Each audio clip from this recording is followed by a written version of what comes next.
Come on, little man. There's another little man. Another little man.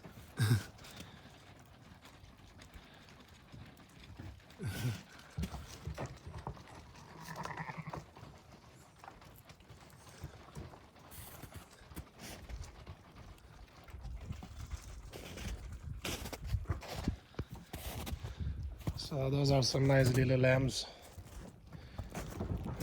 that they were just born. One today, one yesterday, one the day before. Hey man, come here. Hey, where is your mom? Go find your mom. So, come, come, come on, come on, come on. Let's go find your mom.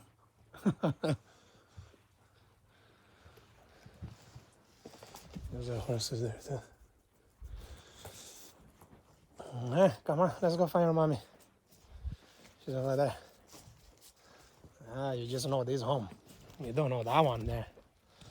Come here. Come on. Come on. Come on. Come on.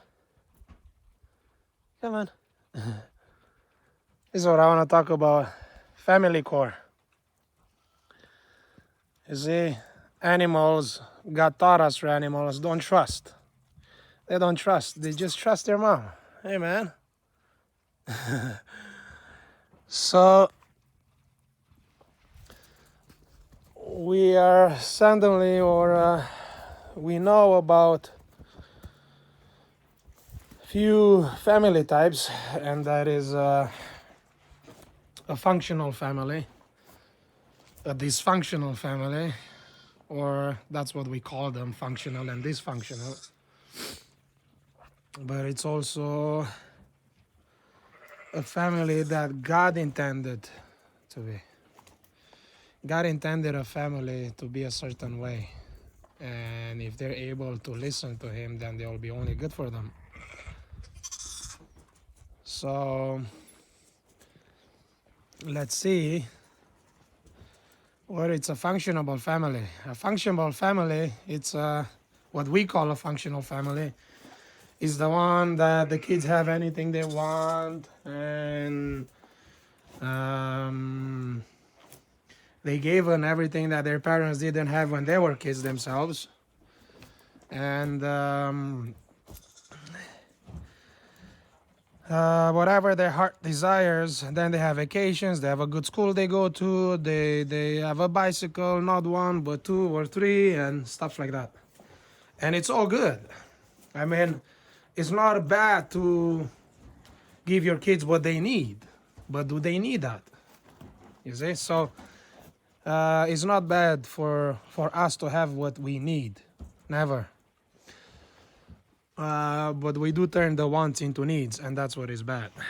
So I'll talk about that some other time. But that's our functional family, where the father also has a job or two to pay for those mortgages and for whatever is needed, but also the mother has a job or two where she helps to pay for whatever is needed. And what is a dysfunctional family? A dysfunctional family where the father and the mother, they're addicted to drugs or alcohol or whatever there is, addicted to. And they come home and they beat the mother and they beat the children and stuff like that for no reason whatsoever, just because they expected something and it wasn't met. But at the same time,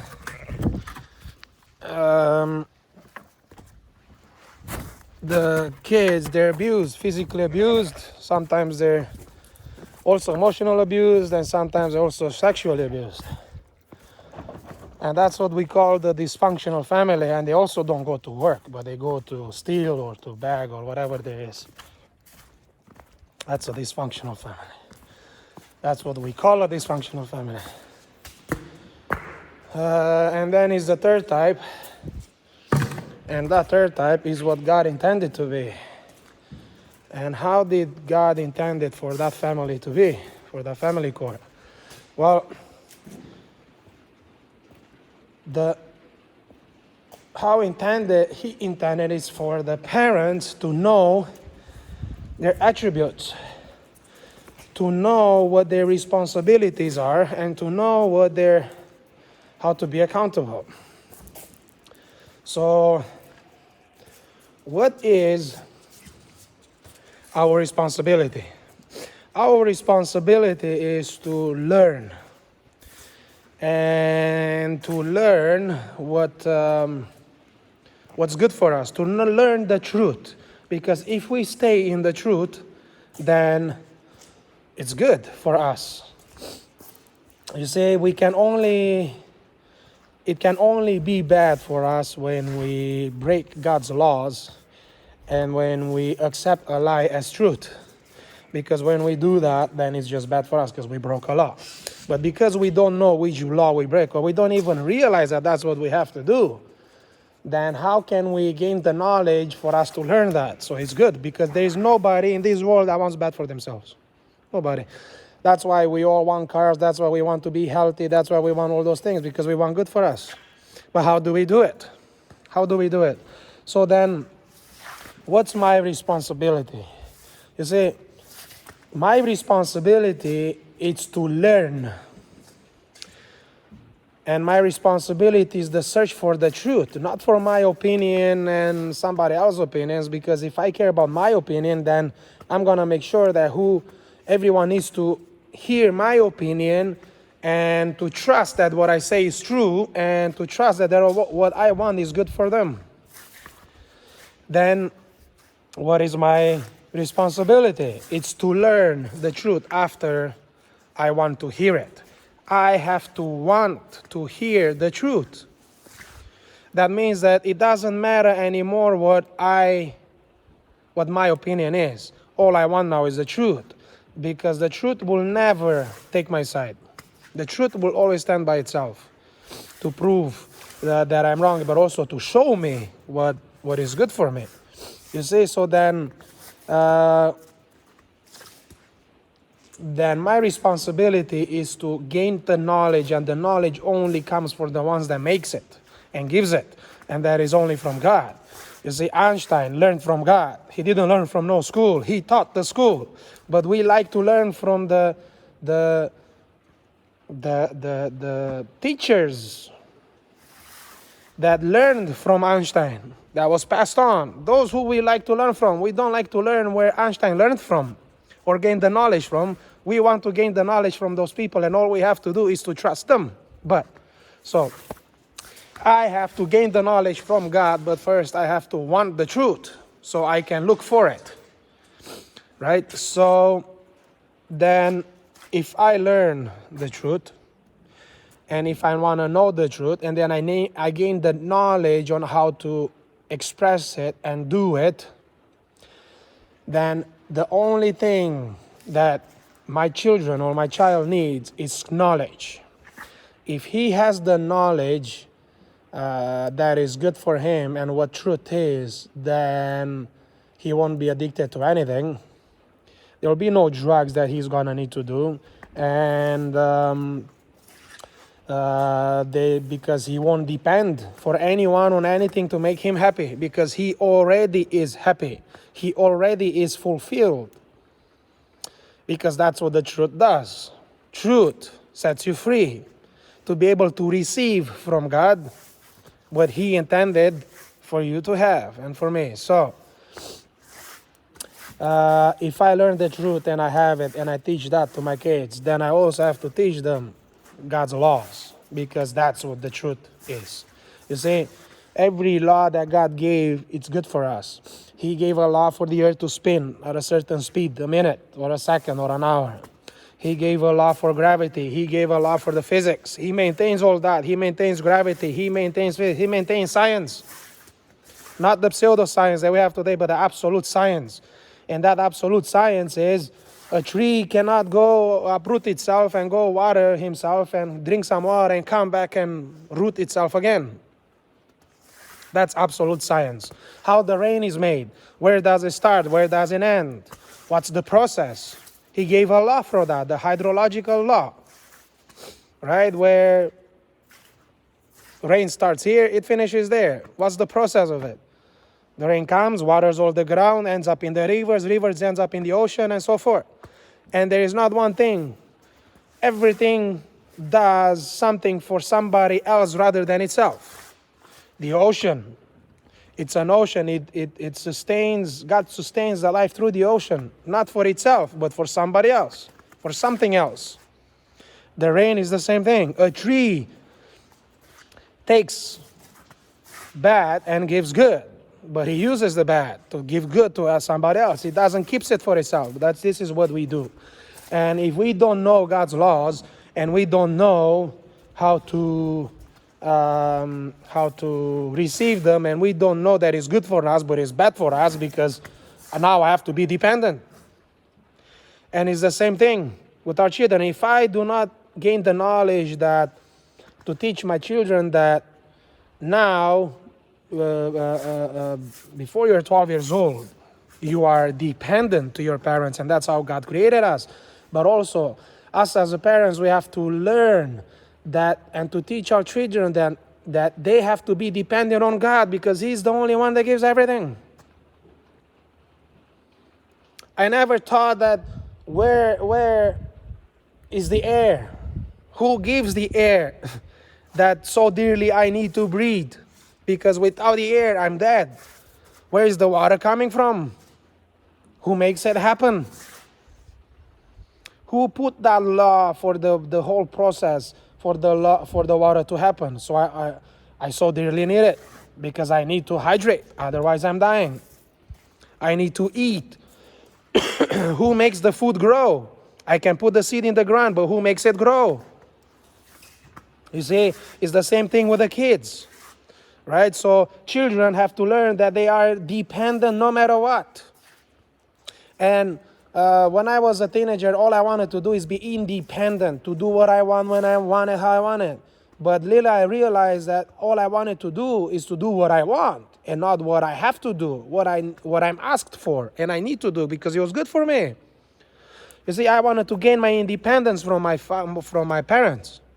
But I never knew and understood that by me wanting independent, and it was something impossible, because God created us dependent.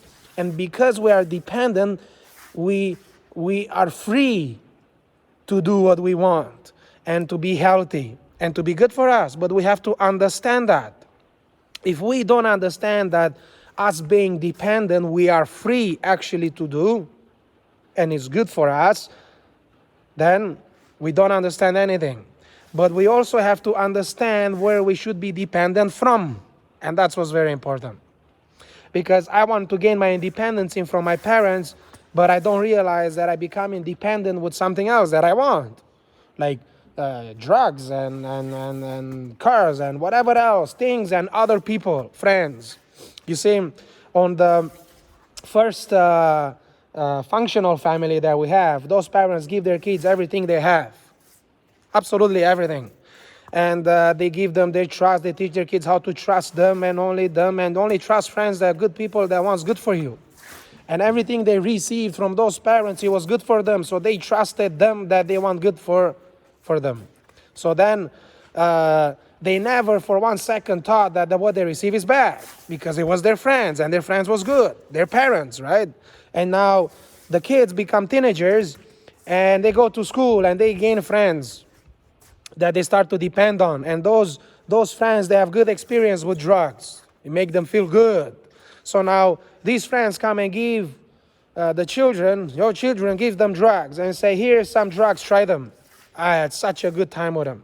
See, this type of children, because they received everything from their friends, essentially their parents, their friends, it was good what they received from. There was nothing bad from it that came from it. So then they never for 1 second think, are these good for me? They just take it, accept it. They accept a lie as truth. And then they're doing it. And then they become addicted to them. And then they're going to blame the drugs, the parents, and the kids. And everybody becomes a victim to the drugs. But that's not the cause. That's just an effect that shows that they have a problem. But because we don't see the truth, we never ask that.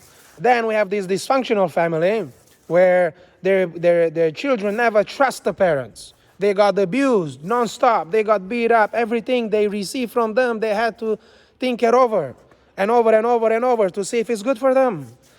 Then a lot of these kids, they become successful in what they do. They become successful in business. They become successful in material gain, so to speak. Many of them, they do that because they learn not to trust nobody. And everything they received is bad first until it proves that it's good. That's the difference between the functional and dysfunctional, that we call them that. Because the functional family, everything the children receive is good until it shows that it's bad.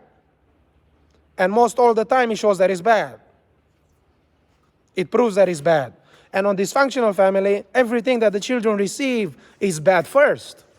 They treat it as bad until it's proven that it's not, and then they accept it. And that's why a lot of the dysfunctional family children, they become successful because they learn to filter everything and to not to trust people. Right? Then that's exactly what God says. God said in Jeremiah 17, he says that cursed is the man that trusts in men. And that's a law. So he gives a command. Do not trust in man, for the minute you do that, you're cursed.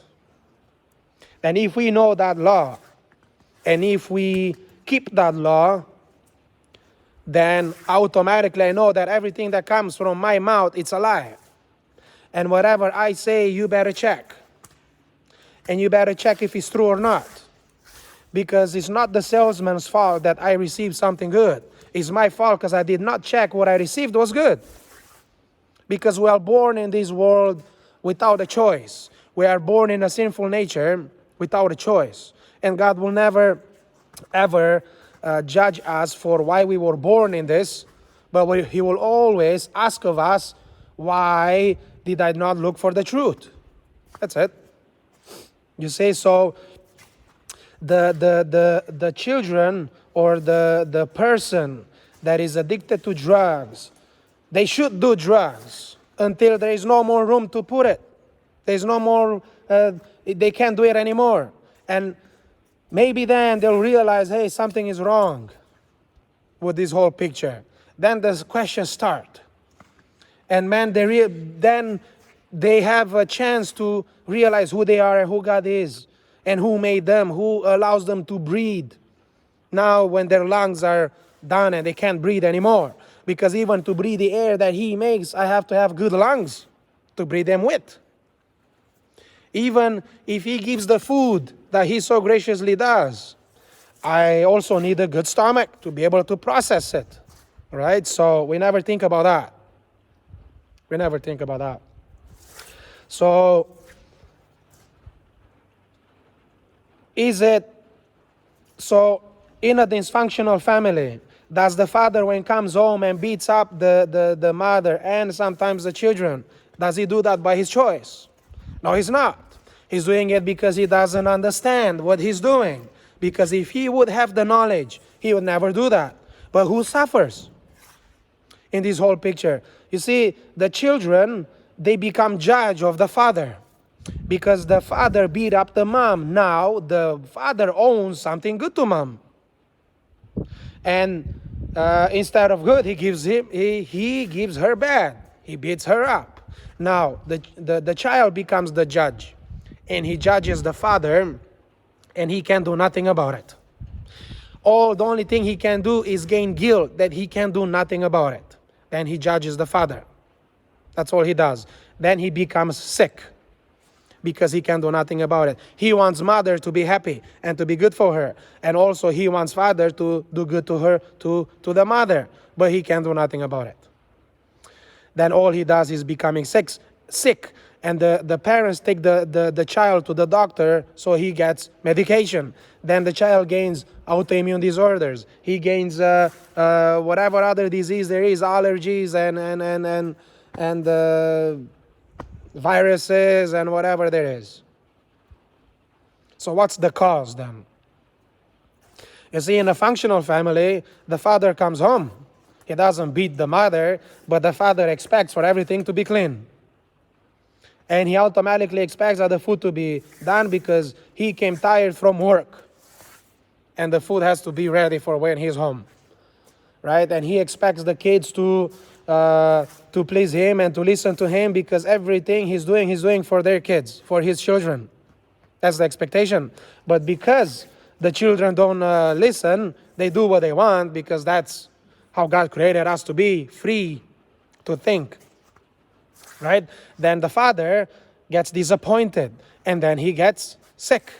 And then he goes to work, he sacrifices himself, so he thinks, at the 75% rate instead of to be 100% healthy. Now, because he expected something and he wasn't fulfilled, now he's becoming sick.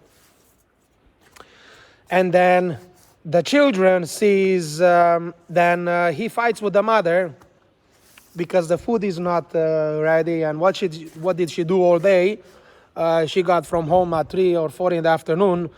She should have cleaned the house, cooked, washed the dishes, whatever there was. Even the kids were supposed to be to bed. So when the father gets home from work at 7 o'clock in the afternoon, he can just lay on the couch and have a good time and relax because he worked the extra 5 hours or 4 or 3 hours than she did. So his expectations were not met.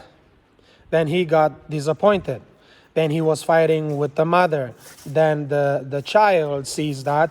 Then he judges the father because now they're fighting. And he judges the mother. He wants them to be happy. He can do nothing about it. All he can do is judge the one against the other and the other against the one. And then he becomes guilty because he can do nothing about it. And then he becomes sick. In a functional family. Then he gets whatever disease there, leukemia, cancer. He gets all of that stuff because he wants to please the parents, to make them understand each other. And that's what the children do. Because when the child is sick, the parents can communicate. The parents, they're there for each other. And children know that. Children know that. So that's the functional family. The family that God wants is for me to realize that my wife doesn't owe me nothing. She doesn't owe me to be loyal. She doesn't owe me to cook for me. She doesn't owe to work for me. She doesn't owe absolutely nothing to me. When I come home and I'm tired, I owe her to clean, to cook, to wash dishes, to wash her feet, to make her happy, to absolutely everything. I owe her that. She doesn't owe me nothing. And Christ said this: love your God with all your heart, with all your strength, with all your soul, and your neighbor as yourself. My wife is my neighbor. Christ never said what your neighbor can do for you. He only said, what should I do for him? Then, if she doesn't owe me nothing, and when I come home, even if the kids are all over the place, they do what they want, the dishes are not washed, and the house is upside down, so to speak, then I just gotta do it. And I do it with love, and I do it because I want to, because she doesn't owe me nothing. She doesn't owe me nothing. I just come and I do it, because that's what love is. Love is to give without expectation. Love is to give without expecting nothing back. Love is to give your neighbor in return for a slap. He gives you a slap, you turn the other cheek. You give him something good without expecting nothing back. Right? So if I know that, then the child, he's not stressed about anything. Because I don't expect nothing from the mother. A mother doesn't expect nothing from the father. The child doesn't get sick. But also, if the child, if the parents, or if the mother, let's say the mother, if she is able to teach the child that everything belongs to God, the child is created by God. We as parents are just instruments. We are vessels that God uses for them to be created. That's all we are. But when we think that the children belong to us, then it's ours. Then we do what we want with them. We even eat them. We even eat them. When parents ate their kids, mothers ate their children, why did they eat them for? Love. So when we think that we make these children about our powers, they're out. And then there they are, and then we do what we want them. If I tell you sit down, you have to sit down. You have to listen to me because I created you. You have to do what I tell you to do. You see, but if I know the truth and that he's a creation, or her, she's a creation like me, God created us the same. The same. All I have to do is gain the knowledge to teach the child what's truth, what's right. Then it's up to him what he's doing with that. Then if the child realizes, if the parent realizes what the truth is and can teach the children, that's our only responsibility to do. And God will hold us accountable for that. The children don't need the gazillion of toys. They don't need the big houses and swimming pools, and they don't need the many cars and many bicycles and many whatever there is. They don't need that. That's something that we can supply to them when God blesses us with it. However, they don't need that. They need the truth. And for them to have the truth, we as parents, we need to learn it first, and we need to do it. Because by example is the only way that we can teach. We can speak it, they can listen, but by example is what we have to show, because that's where the proof is. It doesn't matter if I say the truth and I do the wrong things. Doesn't matter. Because by the fruits, it's what people judge us without even realizing. That's how they judge us. By fruits. So then, if the parents, if the mother can teach the child that he's the creation or she is the creation of God, then he doesn't belong to the parents. He belongs to God. The child does. And so does the parents. Right? And God is in control of everything. He knows everything, and he allows things to happen because we have to learn from them. It's not the judgment. It's a blessing. All the diseases there is a blessing. I get a cancer, so God shows me, hey, you have a cancer because I love you so much that I want you beside me. And I give you the effect. I give you the cancer. So you realize there is a problem inside because everything comes from inside out, not the other way around. So if I see it and I see the truth that I get cancer because there is a problem inside, the cancer is not the fault. That's just an effect to show me the cause. To show me that there is a cause and I got to deal with that. That we can go through that through other times. However, if the mother can teach the child that he belongs to God, then when the father beats mother, then the child understands that father does not beat mother. Father hurts God. Then the child's problem is not with father. Then child problem is with God. And God is the one that has to judge father. The child will never get sick because there's nothing to get sick from. At least he won't get sick from that incident. Because he knows that father does this to mother because he does not understand what he does. Because if he would understand, he would never do it. He would never do it. That's why mother doesn't beat father, because she understands why. Then she can't do it. It's impossible. It's impossible for someone to drink a bottle of poison when that someone knows there's poison in it. Impossible. So What's our responsibilities then as parents? What is our responsibility as human race, as people? But to be responsible for what we know, responsible for where we gain the knowledge from, and responsible to learn and to understand the truth. Because the truth is what's going to set us free, and the truth is it's going to help us to understand that the laws that God put in place is good for us, not bad for us. He doesn't need us to keep a law for him. He doesn't need laws. We are the one that need them. But for what? We need them so it's good for us. We need them so our life is prolonged. But whatever the amount of time that we live, we can live it healthy and we can live it good and in harmony. That's what God intended for us. But we see it the other way because we want independence.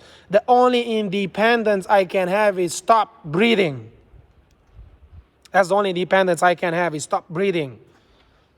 Do not take any more air in. Do not eat. See how long we can do that for.